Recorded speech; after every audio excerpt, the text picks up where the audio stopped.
After I bought my dream house, Dad declared, "You'll let your sister's family move in. You've got space, don't be selfish." I stood up and said, "You're right. I do have space. And I also have cameras." Then I played footage of my sister in my house last month. She took things from my drawer, namely. I worked weekends for 10 years straight. Missed birthdays, holidays, even my own engagement that never made it to a wedding because, truthfully, I chose the grind. I knew what I wanted. A place that was mine. Not rented, not temporary, not shared. So when I finally signed the papers on a sunlit, slightly crooked Victorian in upstate New York, I didn't cry. I laughed. And maybe I danced a little in the empty living room. It was old, but it had charm, and for once I didn't need anyone's permission to paint the walls black if I wanted to. Naturally, I invited the whole family for a housewarming. It felt right. New start. Fresh chapter. I thought maybe, just maybe, they'd be proud of me. They weren't. Started out okay. Wine was poured, people took pictures in front of the fireplace. My cousin said the kitchen was giving Ina Garten, which made me grin. But as soon as everyone was seated in the living room with little paper plates of Costco cheesecake, my father clinked his glass. I swear something about that sound gave me a chill. He stood up like he was giving a toast at a wedding, cleared his throat and said it plainly. Said since I had so much space, 5 bedrooms more than one person needs, it would be selfish not to let my sister and her kids move in. They'd only take 2 rooms and it was just until she got back on her feet. It was the least I could do, he said, after all the family had done for me. I didn't say anything for a second. I just walked to the entertainment console, picked up the remote and turned on the big screen. See, I didn't install security cameras because I was paranoid. I did it because I work in digital security and trust no one, not even Amazon drivers. One of those cameras is pointed right at my bedroom hallway. What I played was grainy but clear enough. My sister, Lisa, walking through the hallway last month when she thought I wasn't home. She had a key, I'd given it to her in case of emergencies. I was on a work trip and she knew that. But instead of just checking on the place, she snooped. Opened drawers. Opened the closet safe I'd stupidly left ajar. She found the emergency cash stash. 2020s. Took it all. As the footage rolled, the room went completely silent. Lisa looked like someone had smacked her. Her oldest kid, Marcus, just stared at the floor like he wanted to disappear. The youngest, Abby, whispered something and tugged on Lisa's sleeve. Lisa didn't look at anyone. Didn't say anything. My dad started to speak, but I cut him off. "You're right," I said. "I do have space. And I also have cameras." No one moved. My mother looked like she might pass out. Then just like clockwork, the excuses started. "She's a single mom, Qley. You don't know how hard it is. She didn't take it, she needed it. She was going to tell you. She was going to pay it back. You don't need the money the way she does." And on and on. I said one thing. You could have asked. Lisa still hadn't spoken. Her kids were practically shrinking into themselves. And all I could feel was this rising sense of betrayal. Because they all thought it was okay. Because they expected me to just take it. I told them the party was over. That they needed to leave. All of them. Except my 2 cousins, Grace and Jordan. They didn't say a word during the fight, but they didn't leave either. When the rest of the family filed out awkwardly, whispering, shaking heads, my cousin stayed seated on the couch. Grace said quietly, "You were right to show it. You don't owe them anything." Jordan nodded. He looked furious. That night, I locked every door, changed the code on the garage and collected the spare keys I'd given out. But 2 days later the rail bomb dropped. And I hadn't seen anything yet. 2 days after the housewarming imploded, I was finally starting to breathe again. I'd been working remotely that morning, taking calls and sipping what was supposed to be hot coffee, when I heard tires crunch the gravel in my driveway. It wasn't Amazon. I hadn't ordered anything. And it wasn't Grace or Jordan. They would have texted. I looked through the curtain. It was my dad's SUV.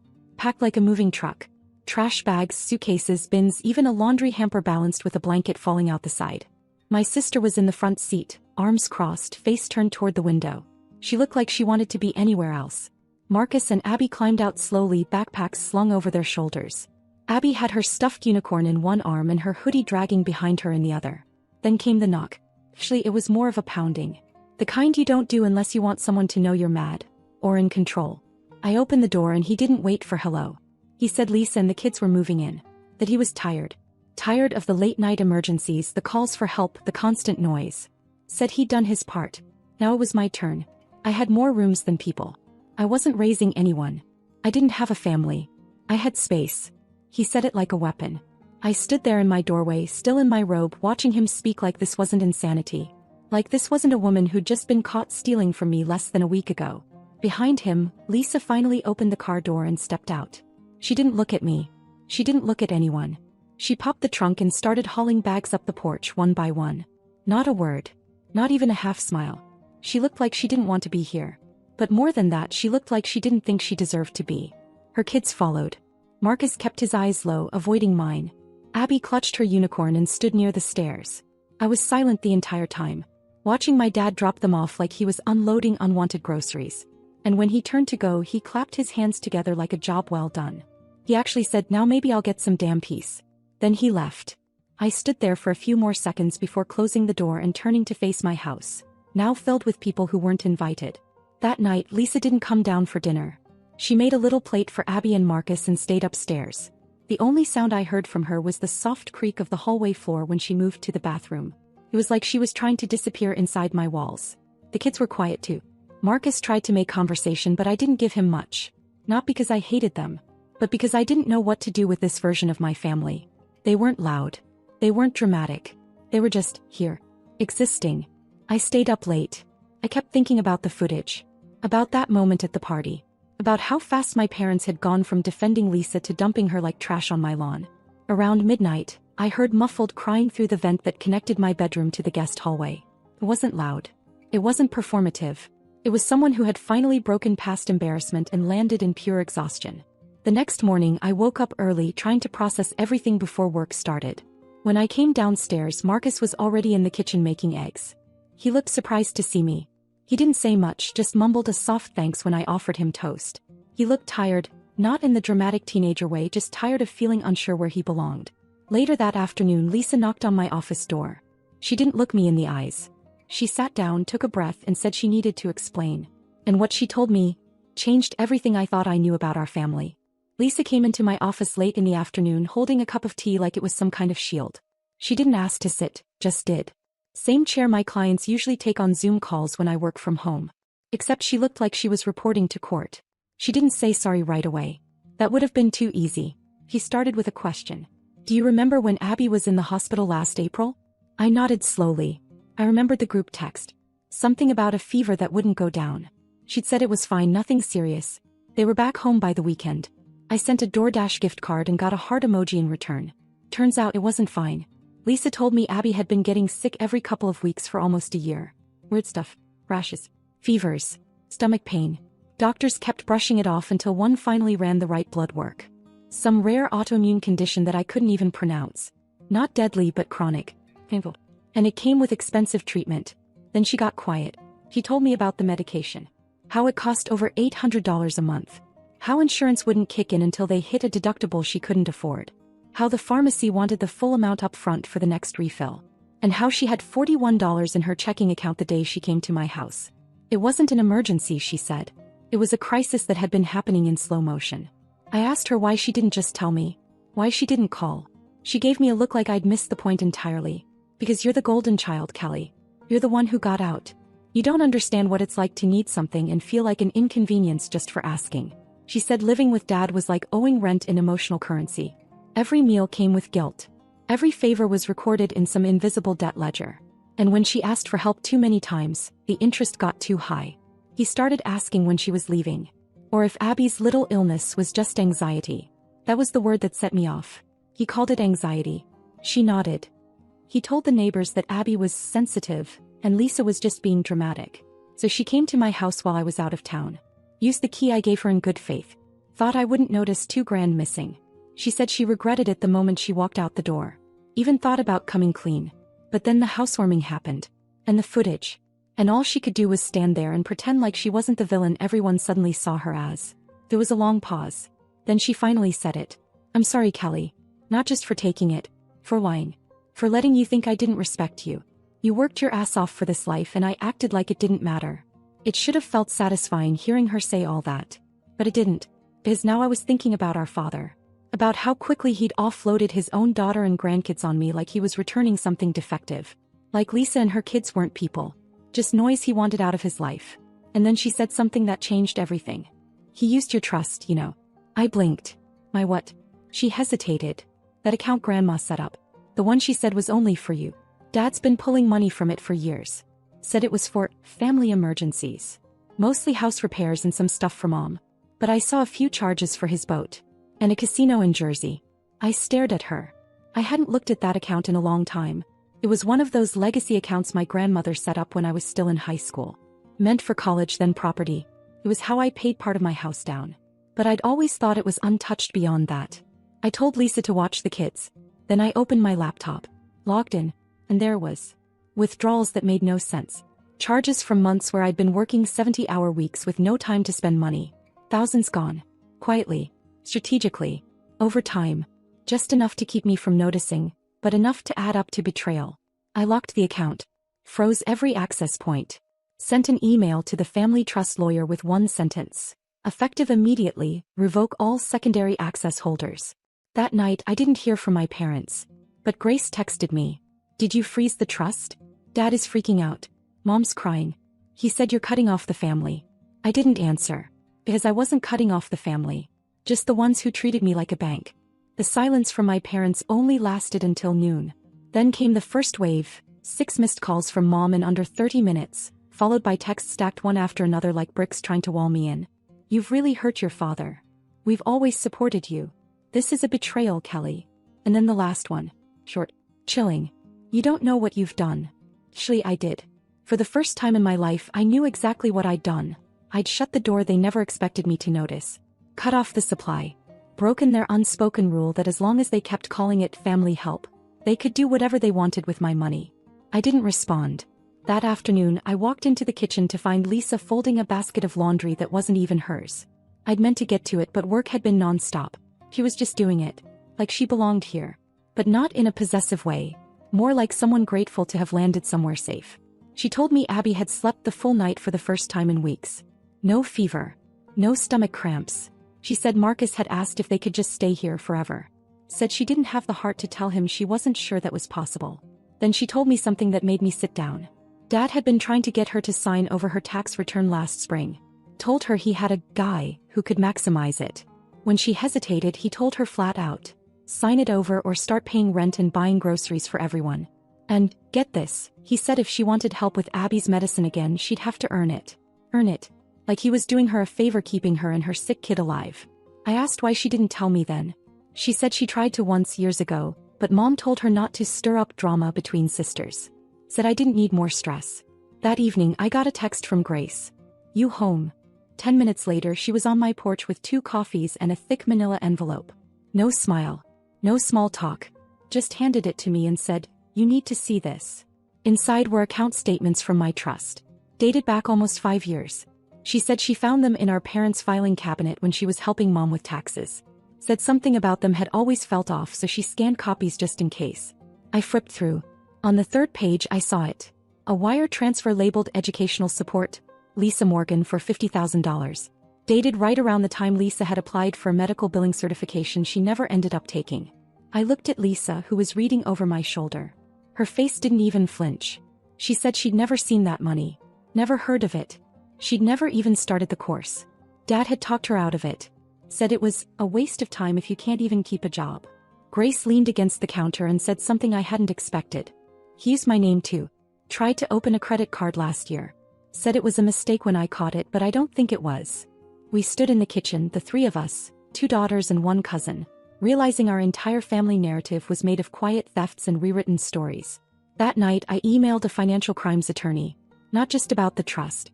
About fraud. Then I went back downstairs. Lisa was already asleep on the couch with Abby tucked under her arm. Marcus was curled in the recliner with a book open on his chest. The TV was on mute. The house was quiet. So, warm even. The next morning I woke up to the smell of cinnamon. Marcus had made pancakes from scratch. Vanilla. Nutmeg. No box mix. He said he found a recipe online. Said he liked cooking, always had, but Grandpa used to make fun of him for it. I told him he could cook here anytime. He smiled for the first time since they arrived. Abby came out wearing 2 mismatched socks on her hands, talking to them like puppets. Lisa looked at her and laughed, not the tired, polite kind but a real laugh. Like someone who hadn't heard joy in months. I sipped my coffee and looked around my kitchen. For the first time since buying this house, it didn't feel like a trophy. It felt like a home. And I was beginning to think, maybe I hadn't just saved my sister. Maybe I just saved myself too. Monday morning hit different. There was a moment before I opened my laptop where I sat at the dining table, coffee still steaming, and just stared at the wall for a full minute. I wasn't tired. I wasn't overwhelmed. I was calculating. I had emails from my attorney. She didn't waste time. She'd combed through the statements I'd forwarded, cross-referenced the account access history, and confirmed what I had feared and deep down already known. My parents had systematically drained tens of thousands from my trust over the past 4 years, and they'd done it under the radar. It wasn't just about stealing. It was fraud. Real, reportable criminal fraud. Some of the money was disguised as Lisa's tuition. Some as estate repairs. But one transaction really stood out. A $7,400 wire labeled business coaching program. I called the number linked to the transfer. It was a poker tournament. In Atlantic City. I didn't cry. I didn't rage. I just sat there staring at the screen waiting for the part of me that wanted to excuse it to speak up. It didn't. Because that part of me had finally died.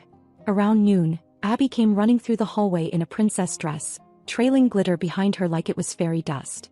Lisa called out after her, laughing, and Marcus trailed behind, carrying a plate of sandwiches he made himself. I saw a family in motion. Not perfect but trying. I opened my laptop, clicked the encrypted folder my attorney had sent and filled out the paperwork. Official complaint filed with the trust's board. Full request for revocation of my parents' access. Permanent. No appeal. I signed, scanned, and hit send. I didn't expect a reply that day, but I got one. The board had convened on an emergency basis. Apparently, I wasn't the first person to raise concerns about my parents. I just happened to be the first to come in with evidence. By 4 p.m. it was done. Access revoked. Funds locked. Investigation opened. No drama. No fireworks. Just a quiet end to an ugly secret. But the quiet didn't last.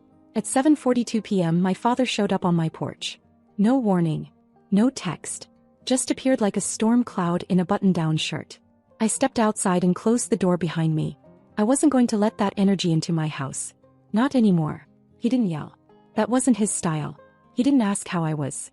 Didn't mention Abby or Marcus or Lisa. He just said one thing. You have no idea what you've done. I said I knew exactly what I'd done. He said I'd humiliated the family. That I'd turned Lisa against him. That I'd ruined my mother's health with stress. Then he leaned in and said in that low voice he always used when he wanted to make something sound noble. We raised you. You owe us. And there was the truth he'd been dancing around my whole life. The invisible contract I never signed but somehow lived under. Where every success I achieved, every dollar I earned was still theirs. Because they'd changed diapers. Because they'd driven me to school. Because they didn't throw me out when I failed algebra in 10th grade. They thought raising me was an investment. They expected a return. I told him it didn't work like that. That love doesn't come with a ledger. He stared at me for a long time like he was looking for someone who used to be there. Then he said, "You'll regret this." I didn't respond. I just opened the door, stepped inside and closed it. Lisa was in the kitchen chopping vegetables for dinner. Marcus was at the table doing homework, headphones in. Abby was under the table talking to her stuffed animals like they were planning an expedition to the backyard. Lisa looked up when she saw my face. I told her what he said. She didn't flinch. She just turned back to the cutting board and said, "He's been using that line on me since I was 19. Then she paused, looked back at me. "But here's the part he never understood, Kel. I don't regret anything. Not even showing up at your door." She told me something else that night. Something I wasn't ready for. She said Dad used to brag about me behind my back, at the country club to his friends, about how successful I was, how proud he was. But at home he always downplayed it. Called me lucky, or driven to a fault. Said I had no time for family, that I'd never be a mother, that I didn't understand sacrifice. He liked using me as a trophy when it suited him. And a cautionary tale when it didn't. She said the reason he dumped her and the kids on me wasn't just because he was tired. It was because he wanted us to fail together. That hit me hard. Because it was probably true. But here's the part he didn't count on. We didn't fail. In fact, this house had started to feel more like home in the last 2 weeks than any place I'd ever lived. Lisa cleaned the kitchen without being asked. Marcus cooked. Abby had started putting on little shows in the living room every night before bed. There was music now. Laughter. Even stupid fights about laundry. It was a house again. A real one. And when I went to bed that night for the first time in years, I didn't fall asleep running through my to-do list. I slept. The following week passed like a slow exhale. There were no dramatic messages, no pop-up visits, no more door pounding. Just quiet. Like my parents had finally accepted that the control they'd clung to wasn't theirs anymore. Or maybe they were just regrouping. Either way, I didn't care. Lisa's things gradually found their way into the house. Not dumped or scattered, but integrated. Her favorite coffee mug sat beside mine. Marcus started leaving his notebooks on the kitchen table. Abby covered the fridge with her drawings, some of which were just glitter tornadoes, but she insisted they were family portraits. I never thought I'd enjoy the sound of kids in the morning. I used to treasure my silence, my routines. But now, when I heard the soft thud of little feet running to the bathroom, or Marcus's voice asking where the cinnamon was, it didn't feel like an invasion. It felt warm. One night after dinner we sat on the back porch. Just the adults. Lisa had made soup from scratch and we were drinking cheap wine from mismatched glasses. It should have felt like a scene from someone else's life. But it didn't. She said something then that stuck with me. I was scared to come here. Not because I didn't think you'd help, because I thought you'd see right through me. See how much I hated asking. How ashamed I was. I told her I'd rather have a sister who asked than one who snuck into my house and hoped I wouldn't notice. She smirked, shook her head. I didn't even think about the cameras. That's how dumb it was. Or maybe that's how desperate I was. We sat for a while in silence. Then she said something I never thought she'd say. I'm glad it happened. All of it. Even the fallout. Because now Abby sleeps through the night. Marcus smiles again. I'm not walking on eggshells. I didn't realize how dark it was over there until I stepped into the light. That was the moment it hit me. This wasn't temporary anymore. This wasn't charity or obligation or some weird family penance. This was a second chance for all of us. I'd always imagined my dream home as a quiet place. Minimalist. Clean. Controlled. No mess, no noise. Just me and my career and the safety of solitude. But this chaos, this laughter, these grocery lists on the fridge and glitter footprints in the hallway? This was better. 2 days later I got a call from the trust board. They were launching a formal audit of all accounts my parents had touched. The board chair said politely but firmly that I might be asked to testify. I told them I'd be ready. What surprised me wasn't that I felt anger. It was that I didn't feel afraid. That same day, Marcus asked if he could turn the smallest guest room into a study space. He said he wanted to try applying for a summer program in coding. I helped him move the desk in that night. Lisa started working part-time at a local urgent care center the week after that. First paycheck she bought dinner. Real takeout, not drive-through. When the food arrived, Abby said, "Is this what families do?" Lisa looked at me across the table and smiled. Yeah, this is what they do. And just like that, the house I bought as a monument to my independence, the house I thought I'd defend with locked doors and security cameras, became something else entirely. A place to begin again. Not alone. But together. For the first time in my life I wasn't guarding what was mine. I was sharing it. And it never felt more like home.